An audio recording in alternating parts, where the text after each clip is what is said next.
अस्सलाम वालेकुम everyone, welcome to my channel doctor HS. आज की वीडियो में मैं बात करूंगी एक्सफोलिएशन के बारे में। अगर आपके चेहरे के ऊपर ग्लो नहीं है, आपकी स्किन बहुत ज़्यादा डल नज़र आती है, आपके पोर्स बहुत ज़्यादा क्लॉग्ड हो जाते हैं, या आपको एक्ने का, ब्रेकआउट्स का बहुत ज़्यादा इशू रहता है, या आपके वाइट हेड्स या ब्लैक हेड्स बहुत ज़्यादा प्रोमिनेंट हैं, तो आप सबको एक्सफोलिएशन की ज़रूरत है। तो आज की वीडियो में मैं बात करूँगी कि एक्सफोलिएशन क्या होती है, इसके क्या क्या फ़ायदे हैं, आपने किस तरह एक्सफोलिएशन को करना है, और एक्सफोलिएशन करते हुए आपने किन किन बातों का ध्यान रखना है, किन चीज़ों को अवॉइड करना है, और कौन से एज ग्रुप के लोगों को जो है ना वो एक्सफोलिएशन स्टार्ट कर देनी चाहिए, और कौन से एक्सफोलिएटर्स यूज़ करने चाहिए, केमिकल या फिज़िकल, और अगर केमिकल या फिज़िकल करने हैं तो कौन कौन से कर सकते हैं, और मेरा एक्सफोलिएशन का मेथड क्या है, हर चीज़ डिटेल से डिस्कस करूँगी। सो आपने मेरी पूरी वीडियो देखनी है, और उम्मीद करती हूँ कि अगर आप आज की वीडियो पूरी देखेंगे तो आपको एक्सफोलिएशन से रिलेटेड जो भी आपके क्वेश्चंस या क्यूरीज आपके माइंड में है, आपको उनका आंसर मिल जाएगा, वो क्लियर हो जाएंगी। सो आपने पूरी वीडियो देखनी है, वीडियो का कोई भी पार्ट स्किप नहीं करना। चलें बात करते हैं कि एक्सफोलिएशन होती क्या है। एक्सफोलिएशन एक प्रोसेस है जिससे हमारी स्किन के ऊपर जो डेड स्किन सेल्स होते हैं वो कुदरती तौर पे रिमूव होते जाते हैं।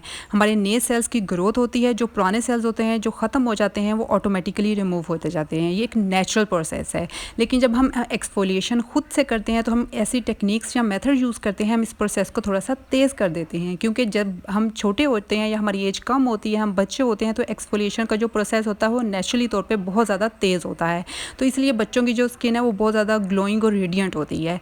लेकिन जैसे जैसे हमारी एज ज़्यादा होती है तो ये प्रोसेस हमारे जो बॉडी के सेल्स हैं या जो हमारा जो भी मेथड्स होते हैं वो स्लो डाउन होना शुरू हो जाते हैं। तो फिर हम इनको बाहर एक्सटर्नल मेथड से हम इनको ज़्यादा जो है ना वो तेज़ कर देते हैं, ताकि हमारी जो स्किन है वो बिल्कुल बच्चों की तरह हेल्दी और यूथफुल और जो है ना वो फ्रेश और ग्लोइंग नज़र आए। तो आपने परेशान नहीं हो जाना कि पता नहीं एक्सफोलिएशन ऐसी क्या चीज़ है, हम केमिकल्स अपने फेस पे लगाएंगे तो हमारी स्किन इंटरनली तौर पे जो है ना वो तबाह हो जाएगी, ख़राब हो जाएगी। ऐसा कुछ नहीं है, ये कुदरती मेथड है। हम उसी को थोड़ा सा जो है ना वो बूस्ट अप कर देते हैं, ताकि हमें जो हमारी स्किन है वो बच्चों की तरह हेल्दी और ग्लोइंग नज़र आए, और ये ज़रूरी भी होती है एक अच्छी और हेल्दी स्किन के लिए। इंट्रोडक्शन काफ़ी लंबा हो गया, खैर अब इसके फ़ायदों की बात कर लेते हैं। सबसे पहले कि इसके क्या क्या बेनिफिट्स हैं। नंबर 1 पे ये रिमूव डेड स्किन सेल्स, मतलब कि हमारी स्किन के ऊपर जो डेड स्किन सेल्स होते हैं उनको रिमूव कर देते हैं। हमारी स्किन जो है ना वो स्मूथ हो जाती है, और एक टोन या 2 टोन जो है ना वो लाइटर हो जाती है, ब्राइट नज़र आती है, जो डलनेस होती है ना वो ख़त्म कर देता है। नेक्स्ट ये आपका स्किन टेक्सचर बेहतर कर देता है, आपकी स्किन जो है ना इवन टोन हो जाती है, रेडिएंट नज़र आती है। और इसका क्या फ़ायदा है, ये आपके पोर्स को अनक्लॉग्ड कर देता है, क्योंकि जब हमारे पोर्स क्लॉग्ड होंगे तो हमें एक्ने का भी इशू होगा, हमें वाइट हेड्स का भी होगा, हमें ब्लैक हेड्स का भी होगा, हमें ब्रेकआउट्स भी हो जाते हैं। तो जब आप एक्सफोलिएशन करेंगे तो आपके ये 3 से 4 मसाइल जो है ना वो स्टैट में जो है ना वो रिजॉल्व हो जाएंगे। ना आपको एक्ने का इशू होगा, ना आपको ब्लैक हेड्स, वाइट हेड्स ये नहीं होंगे। इसका मतलब कि आपके जो पोर्स हैं, मसाम हैं, उनको अंदर से ये साफ़ कर देती है एक्सफोलिएशन। उसके अलावा जब हमारे डेड स्किन सेल्स ऊपर से रिमूव होते हैं हमारी स्किन के ऊपर से, तो क्या होता है कि जो हम जितनी भी स्किन केयर प्रोडक्ट्स अप्लाई करते हैं तो हमारी जो उनकी एब्जॉर्प्शन जो है ना उसकी कैपेसिटी ज़्यादा हो जाती है। इससे क्या फ़ायदा होता है कि आप जो भी प्रोडक्ट्स इस्तेमाल करते हैं आपको उनके ज़्यादा फ़ायदे मिलते हैं जब वो प्रॉपर्ली एब्जॉर्ब होंगी और अपना काम प्रॉपर वे से जो है ना वो काम करेंगे। तो इससे क्या होता है कि एक्सफोलिएशन से आपकी स्किन के प्रोडक्ट्स की एब्जॉर्प्शन भी ज़्यादा हो जाती है। उसके अलावा ये आपकी स्किन टोन को इम्प्रूव कर देता है। अगर आपको हाइपर पिगमेंटेशन का इशू है या कोई भी सन स्पॉट्स या डार्क स्पॉट्स बन गए हैं, उसको भी लाइटर करने में आपकी हेल्प करता है। उसके अलावा ये आपके कोलेजन प्रोडक्शन को बूस्ट करता है, जो कि बहुत ज़्यादा ज़रूरी है एक हेल्दी स्किन के लिए, क्योंकि जैसे जैसे हमारी उम्र ज़्यादा होती है हमारा कोलेजन कम होना शुरू हो जाता है। तो जो एक्सफोलिएशन है ये कोलेजन को कम नहीं होने देता, इसकी जो मिकदार है या क्वांटिटी है उसको ज़्यादा करता है। तो हमारी स्किन जो है ना वो एक भरी हुई और एक हेल्दी स्किन नज़र आती है हमारी। उसके अलावा ये स्किन इलास्टिसिटी को इम्प्रूव करता है, जिससे हम जो है ना वो ज़्यादा यंग नज़र आते हैं, हमारी स्किन ढीली नहीं होती, लटकती नहीं है। उसके अलावा इसका और क्या फ़ायदा है कि ये आपकी जो इनग्रोन हेयर्स होते हैं उनको जो है ना उनकी इन ग्रोथ को कम कर देता है, क्योंकि जब ये आपके पोर्स को साफ़ करता है, इसी तरह ये आपके हेयर फॉलिकल्स जो है ना उनको भी साफ़ करता है। अगर वो किसी डेब्रिस या बैक्टीरिया या किसी चीज़ से बंद हो जाते हैं तो उनको जब डीपली ये साफ़ करता है तो आपकी जो हेयर फॉलिकल्स से जो हेयर की ग्रोथ होती है ना वो बाहर की तरफ होती है। तो इनग्रोन हेयर के लिए भी आपकी एक्सफोलिएशन बहुत ज़रूरी है। उसके अलावा अगर आपके फाइन लाइंस और रिंकल्स बन गए हैं तो ये उनको भी कम करता है, क्योंकि आपका स्किन टेक्सचर टेक्सचर और टोन को बेहतर करता है। तो जब हमारी उम्र ज़्यादा होती है तो फाइन लाइंस और रिंकल्स के लिए भी एक्सफोलिएशन बहुत ज़रूरी है। और सबसे लास्ट पे इसका जो बेनिफिट है वो ये है कि आपकी स्किन ब्राइटनेस करता है, क्योंकि जब हमारे डेड स्किन सेल्स रिमूव होते रहेंगे, कोलेजन बनता रहेगा, हमारी इलास्टिसिटी ज़्यादा होगी, हमारे एक्नी और पोर्स हमारे जो है वो साफ़ होंगे, ब्लैक हेड्स वाइट हेड्स नहीं होंगे, तो हमारी स्किन ऑटोमेटिकली ब्राइट और लाइट नज़र आएगी। सो एक्सफोलिएशन अगर आपकी स्किन पे डलनेस है तो उसके लिए भी बहुत ज़्यादा ज़रूरी है। अब बात करते हैं कि कौन सी आइडियल एज है जिसमें हम एक्सफोलिएशन हमें स्टार्ट कर देनी चाहिए। अगर मैं इनको एज ग्रुप्स में डिवाइड करूँ, अगर तो आप टीनेजर्स हैं, लाइक अब 13 से 19 ईयर्स, मतलब 13 से 19 साल के बीच में आपकी उम्र है, तो आपको जेंटल एक्सफोलिएटर्स 1 से 2 दफ़ा हफ्ते में इस्तेमाल करनी चाहिए, क्योंकि इस एज में आपको जो है ना वो हार्मोनल आपकी चेंजेस हो रही होती हैं, तो आपको एक्नी का और क्लॉग्ड पोर्स का इशू बहुत ज़्यादा होता है। तो आपको एक अच्छा एक्सफोलिएटर इस्तेमाल करना चाहिए। टीनेजर्स के लिए जो है मैं सैलिसिलिक एसिड रिकमेंड करती हूँ।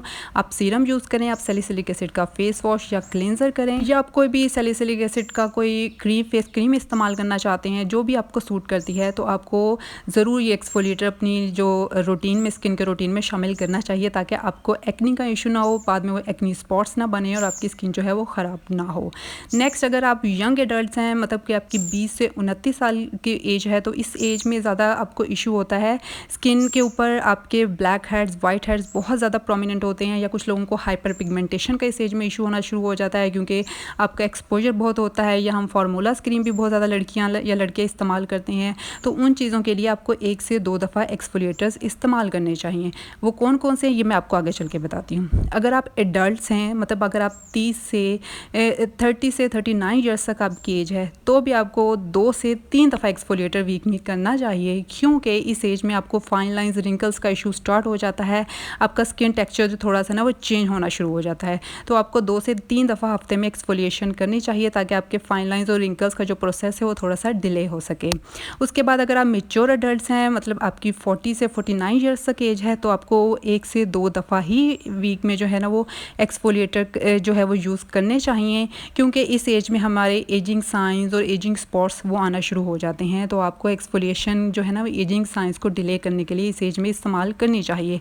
और अगर आप सीनियर एडल्ट्स हैं, मतलब आपकी 50 प्लस एज है, तो आपको सिर्फ हफ्ते में 1 दफ़ा एक्सफोलिएटर इस्तेमाल करना चाहिए, वो भी जेंटल एक्सफोलिएटर, क्योंकि इस एज में आपकी स्किन जो है ना, स्पेशली फीमेल्स में मेनोपॉज के बाद ड्राइनेस होना शुरू हो जाती है, सेंसिटिविटी हो जाती है, उसके अलावा एज स्पॉट्स बनना शुरू हो जाते हैं। तो आपने कोई जेंटल एक्सफोलिएटर यूज़ करना है हफ्ते में 1 दफ़ा। कौन कौन से एक्सफोलिएटर्स की टाइप्स होती हैं, इससे पहले मैं आपको बता दूं कि आपने एक्सफोलिएशन करनी किस तरह है। बहुत आसान तरीका है, रात को आपने डबल क्लींजिंग करनी है, मतलब अपने मुंह को 2 दफ़ा धोना है। डबल क्लींजिंग पे मैंने वीडियो अपलोड की हुई है, ज़रूर किया करें आप लोग। उसके बाद आपने अपने बिल्कुल ड्राई फेस के ऊपर, आपका जो मुँह है वो बिल्कुल खुश्क होना चाहिए, उसके ऊपर आपने जो भी केमिकल एक्सफोलिएटर यूज़ करते हैं उसको 2 to 3 ड्रॉप्स लेके अपने फेस के ऊपर जेंटली जो है ना वो अप्लाई कर लेना है। आपने उसको रगड़ना नहीं है, कोई मसाज नहीं करना, बस आपने इसको अप्लाई कर लेना है। ये वाटर लाइक कंसिस्टेंसी होती है इसकी, ये खुद ही एब्जॉर्ब हो जाता है विद इन फ्यू मिनट्स। तो आपने इसको अप्लाई कर लेना है, एक से 2 मिनट के अंदर ये टोटली एब्जॉर्ब हो जाता है आपकी स्किन के ऊपर। उसके बाद आपने कोई भी अच्छा सा बेसिक मॉइस्चराइज़र लगाना है, बस आपकी एक्सफोलिएशन होगी। एक रात में आपने ये इस्तेमाल किया, 2 से 3 दिन के गैप के बाद हफ्ते में दूसरी दफ़ा आपने इसी तरह एक्सफोलिएशन कर लेनी है। बहुत ईजी मेथड है ये। मैं बात कर रही हूँ केमिकल एक्सफोलिएटर्स की। अगर हम इसकी टाइप्स की बात करें तो ये केमिकल एक्सफोलिएटर्स भी होते हैं, फिजिकल भी होते हैं, और इनमें एंजाइम्स वाले जो एक्सफोलिएटर्स भी होते हैं। हमारे जो फिजिकल्स होते हैं उसमें स्क्रब्स आ जाते हैं, कुछ इस तरह के स्पंज मिलते हैं जिससे लोग एक्सफोलिएशन करते हैं। वो मैं इतनी रिकमेंड नहीं करती, क्योंकि वो बहुत ज़्यादा हार्श भी हो जाते हैं आपकी स्किन के लिए, और आपको जो है ना वो माइनर इंजरीज़ भी हो सकती हैं आपके फेस पे। तो वो तो मैं आप लोगों को रिकमेंड नहीं करती। अगर आपने फिर भी फिजिकल एक्सफोलिएटर यूज़ करना है तो आप वो वाला इस्तेमाल करें जिसमें बहुत जो छोटे छोटे पार्टिकल्स हों, बड़े वाले पार्टिकल्स ना हों। ये गलत कॉन्सेप्ट है कि जितना ज़्यादा हार्श होगा उतनी आपकी स्किन ज़्यादा अच्छी एक्सफोलिएट होगी, ऐसा नहीं है। बिल्कुल माइल्ड सा आपने एक्सफोलिएटर यूज़ करना है। बेहतर तो ये है कि आप वो ना करें, क्योंकि अगर आपकी एक्नी है तो वो भी ट्रिगर कर देगा, और उसके अलावा आपकी जो स्किन है ना उसको बहुत ज़्यादा एक्स्ट्रा ड्राई कर देगा। अब बात करते हैं केमिकल एक्सफोलिएटर्स की। केमिकल एक्सफोलिएटर्स की 4 टाइप्स होती हैं। सबसे पहले जो इसमें आ जाते हैं AHAs और BHAs। AHAs में आ जाते हैं glycolic acid, lactic acid, mandelic acid. अगर आपकी ऑयली स्किन स्किन है आप ग्लाइकोलिक एसिड लें, अगर आपकी ड्राई स्किन है तो आप लैक्टिक एसिड लें, और अगर आपकी सेंसिटिव स्किन है तो आप मेंडेलिक एसिड लें। ये 3 केमिकल AHAs जो हैं आप ले सकते हैं। और अगर BHAs की बात करें तो उसमें आ जाते हैं सैलिसिलिक एसिड, जो कि स्पेशली जिनकी एक्ने का इशू है, जिनको ब्लैक हेड्स या पोर्स क्लॉग्ड का इशू है, उनके लिए बहुत बेहतरीन साबित होता है। तो अगर आप टीनेजर्स हैं तो आप सैलिसिलिक एसिड वाला जो है वो एक्सफोलिएटर यूज़ करें, और अगर आप एडल्ट्स हैं तो आप अगर ऑयली स्किन है तो ग्लाइकोलिक एसिड लें। मेरे फेवरेट पिग्जी और दी ऑर्डनी के हैं। और अगर आपकी ड्राई है तो आप लैक्टिक एसिड, और सेंसिटिव है तो मेंडेलिक एसिड। ट्रस्ट मी, अगर आप एक दफ़ा एक्सफोलिएटर ले लेंगे, उसके मल्टीपल यूजेस हैं जो कि मैंने बहुत सारी वीडियोस में शेयर भी किए हैं, और आपकी ये एक बॉटल जो है ना वो 1 साल कहीं भी नहीं जाती। अगर आप 4000-5000 का एक अच्छा एक्सफोलिएटर पे इन्वेस्ट करते भी हैं ना, तो आपकी 1 साल वो एक्सफोलिएटर कहीं भी नहीं जाता। आप उसको अंडर आर्म्स में यूज़ करें, आप उसको फेस में करें, आप हील्स पे करें, आप जिधर भी करें, इतनी ज़्यादा उसकी क्वांटिटी आपको मिलती है। लास्ट पे मैं कुछ डोंट्स डिस्कस कर लेती हूँ कि आपने एक्सफोलिएशन करते हुए इन बातों का ख्याल रखना है। ये चीज़ें बिल्कुल नहीं करनी। सबसे पहले कि हार्श फिजिकल एक्सफोलिएटर्स यूज़ नहीं करने, लाइक जिनके बीड्स बहुत ज़्यादा उनमें बहुत बड़े होते हैं, या स्क्रब्स इस तरह के होते हैं, या ब्रशेज़ इस तरह के, या स्पंज इस तरह के मिलते हैं जो बहुत ज़्यादा आपकी स्किन को एक्स्ट्रा एक्सफोलिएट करें, वो आपने नहीं करने। दूसरे पे ओवर एक्सफोलिएशन नहीं करनी। मैंने आपको एज ग्रुप के हिसाब से बता दिया है, 1 to 2 टाइम मैक्सिमम है, और 2 to 3 टाइम किन के लिए मैंने रिकमेंड की है वो भी देख लें। आपने ओवर एक्सफोलिएशन नहीं करनी, क्योंकि अगर आप ज़्यादा अपनी स्किन को ज़्यादा ऊपर से रिमूव करना शुरू कर देंगे तो आपका जो बैरियर है वो डैमेज होना शुरू हो जाएगा, रेडनेस हो जाएगी, आपकी स्किन सेंसिटिविटी ज़्यादा हो जाएगी, एलर्जी होना शुरू हो जाएगी, और आपकी जो डायरेक्ट सनलाइट है वो भी बहुत ज़्यादा आपकी स्किन को इफेक्ट कर सकती है। तो ओवर एक्सफोलिएशन कभी भी नहीं करनी। नेक्स्ट, आपने हमेशा इस तरह के एक्सफोलिएंट्स यूज़ करने हैं जिसमें कोई आर्टिफिशियल फ्रेगरेंस या डाइज ना हो, मतलब कलरलेस हो और उसमें खुशबू ना हो, क्योंकि एक तो वैसे ही हम एक्सफोलिएशन करते हैं, ऊपर से खुशबू और इस तरह कलर्स, ये भी आपकी स्किन सेंसिटिविटी के लेवल को ज़्यादा कर देते हैं। तो इस तरह के आपने आर्टिफिशियल फ्रेगरेंस और डाइज वाले एक्सफोलिएटर्स को अवॉइड करना है। लास्ट पे हमेशा पैच टेस्ट किया करें। कोई भी प्रोडक्ट यूज़ करने से पहले आप कोई भी एक्सफोलिएटर इस्तेमाल करते हैं, हमेशा पैच टेस्ट करें, फिर अपने फेस पे उसको इस्तेमाल करें, और हमेशा कम कंसंट्रेशन से इस्तेमाल करना शुरू करें, और आहिस्ता आहिस्ता जो है वो हाई कंसंट्रेशन पे जाएं। मतलब कि अगर आपको एक एक्सफोलिएटर 1% में भी मिल रहा है, 2 में भी मिल रहा है, 3 में भी मिल रहा है, तो आपने पहले 1% ट्राई करना है। उसके बाद जब वो बॉटल ख़त्म हो जाए फिर 2 पे जाएँ, फिर 3 पे जाएँ। इस तरह आपकी स्किन भी को भी एडजस्ट करने का टाइम मिल जाएगा, स्किन सेंसिटिविटी भी नहीं होगी, आपका स्किन बैरियर भी डैमेज नहीं होगा, और आपको एक्सफोलिएशन के सही वाले फ़ायदे आपको नज़र आएंगे अपनी स्किन पे।